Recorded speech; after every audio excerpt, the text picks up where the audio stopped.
that has a lid that doesn't necessarily. This has been like my best friend. Hey everyone, welcome back. I'm Carrie and this is Keep It Simple DIY. Today I'm in my kitchen, but we're not cooking. I want to talk all about sourdough and sourdough starter. I brought out some examples for you of some things that I've made that I have in my freezer. I have a sourdough loaf. I've got one English muffin left, and I do make them square a lot of times. This is more of a rectangle, but cool thing about making your own food is you can make it any shape you want. And I have the sourdough bagels. So we made the bread and the bagels together. I made the English muffins on my own. I will link these videos down below for you.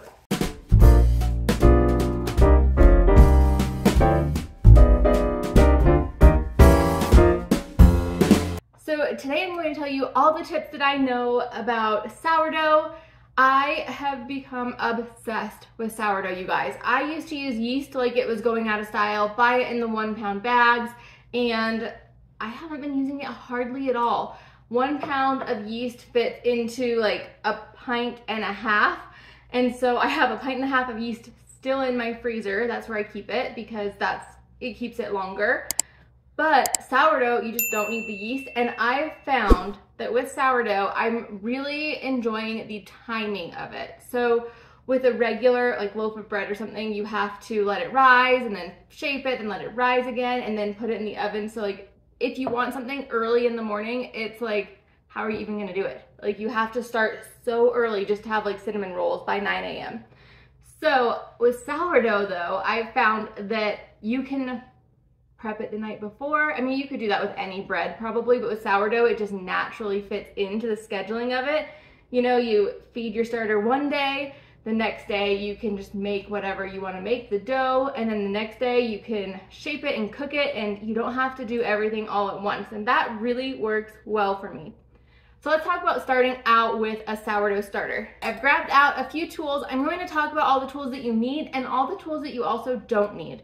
So the first thing you need is some type of container to store your starter that has a lid that doesn't necessarily have to go on tightly. And by not necessarily, I mean don't put it on tightly because you might have a sourdough explosion. This is fermented and fermenting builds up gas, and so you want to always just have your lid slightly on. You could use like a coffee filter with a rubber band.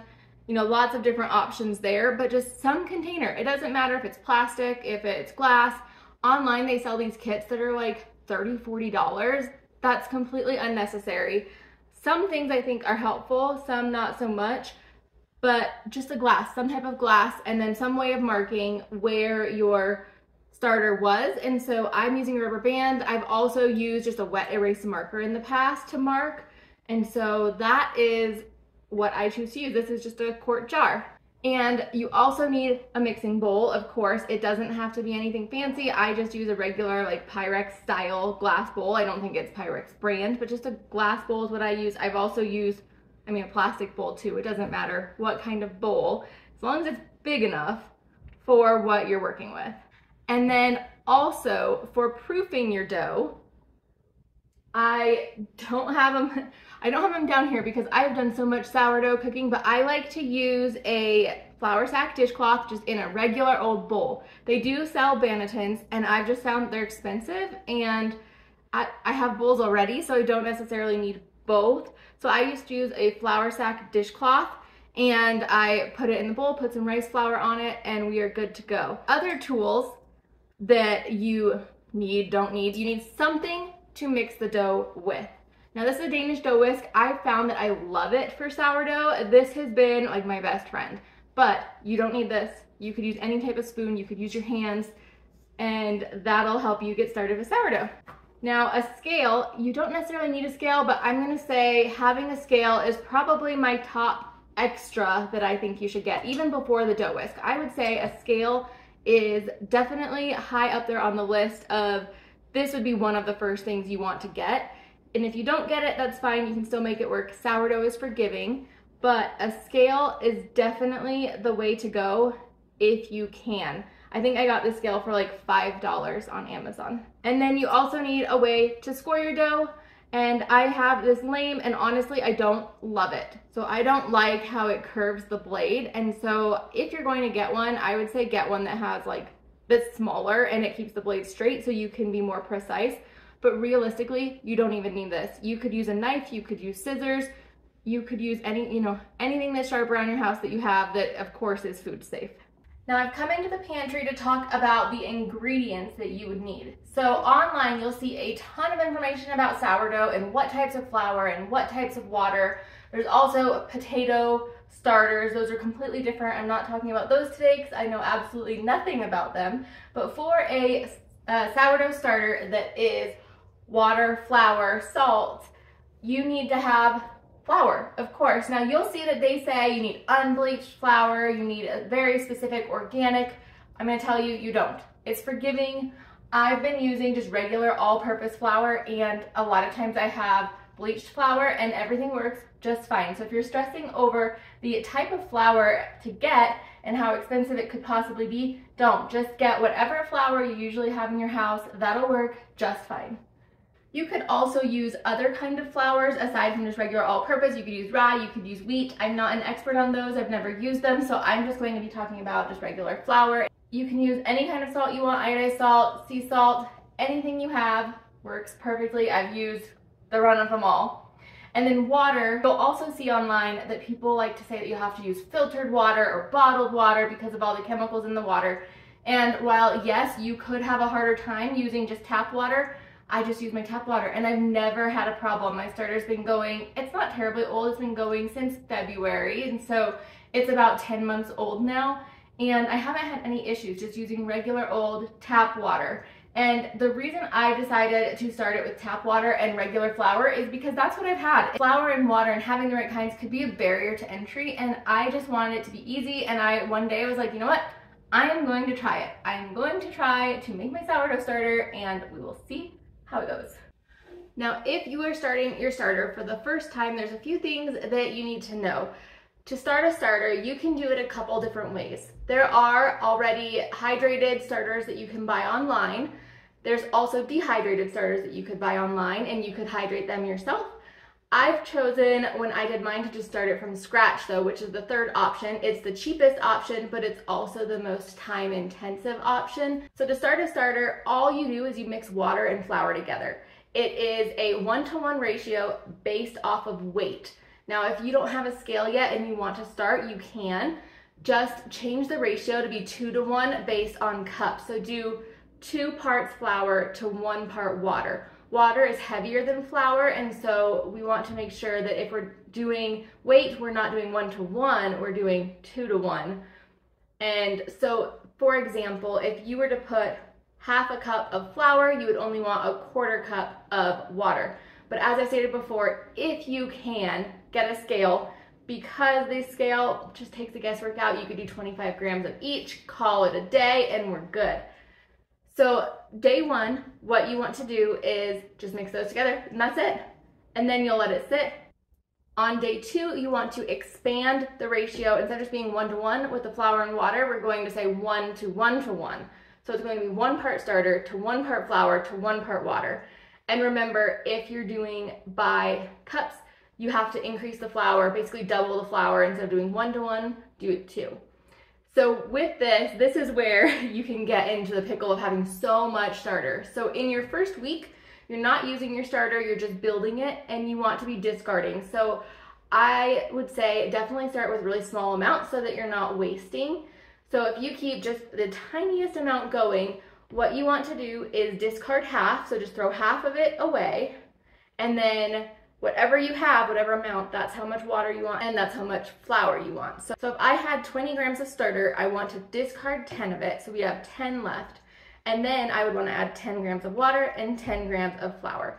And then we would just let it sit, and we do the same thing up until the point when the starter starts to rise and double every single time you feed it, when you're feeding it once a day. Now, there is a point very early on where bacteria is building up and it looks like your starter is rising, and it is, but it's not the real rise. It's like the initial get the bacteria out rise, and then it might take a few days for it to come back.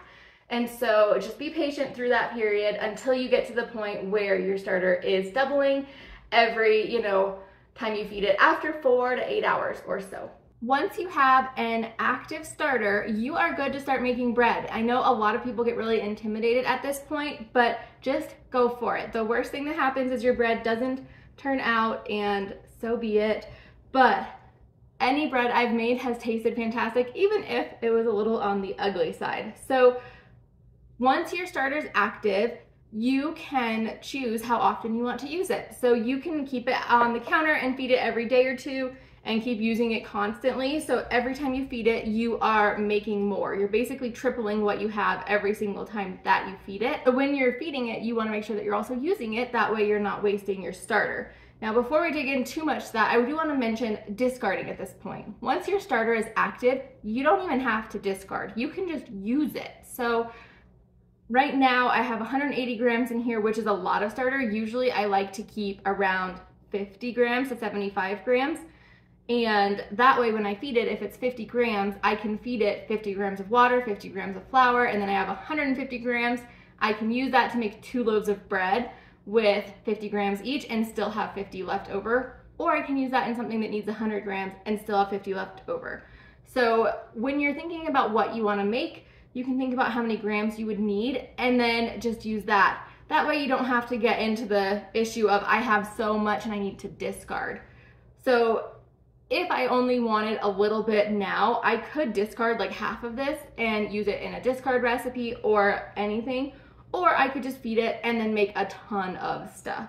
So the main goal here is to have your starter be the size that you need it for you to be making whatever you want to be making. So the more you're making, the more sourdough starter I would say to keep, and the less you're making, the less to keep. You never really need to keep a lot though, because you can feed it like a big feed and have it be 1 to 2 to 2. So if I have 180 grams here, I could do 360 grams of flour and 360 grams of water. Not in this jar. This jar would be way too small for that. You could do something like that. I haven't done double feeds though. I think I've done a 1.5 feed, but I find that I don't need that much. It's just 2 of us in this household, so if I were to make 10 loaves of sourdough, it would take us a while to go through it. Now let's talk about figuring out how much starter you need in your recipes. Of course, you can look online, look at different recipes and try those. I'm going to pop an image up right here that has my favorite list of how much of what to use based on hydration. So this starter is 100% hydrated, and the reason it's 100% hydrated is because we have equal parts of water and flour. So in this 180 gram sourdough starter, I have 90 grams of water and 90 grams of flour. So 100% is because we're doing 90 divided by 90 for this instance, and that gets us to 100%. Now, different doughs have different hydration percentages. The higher the hydration percentage, the more wet and sticky the dough is, and also the more challenging it is to make that into a loaf of bread. The higher the hydration, the harder it is to make the loaf. So when you're starting out, you want to start at a decently low hydration, and that'll be most similar to the hydration levels that you use when you're using a yeasted bread. Those are definitely lower hydrated. They're not as wet, and the lower you go, the more easy your transition will be. So I would recommend starting with a low hydration and then working your way up to a higher hydration if you want to. I've decided to stick somewhere around 73%. I find that that's a great texture and we really like that, and I'm capable of forming those into bowls. And a bowl is just a loaf of bread.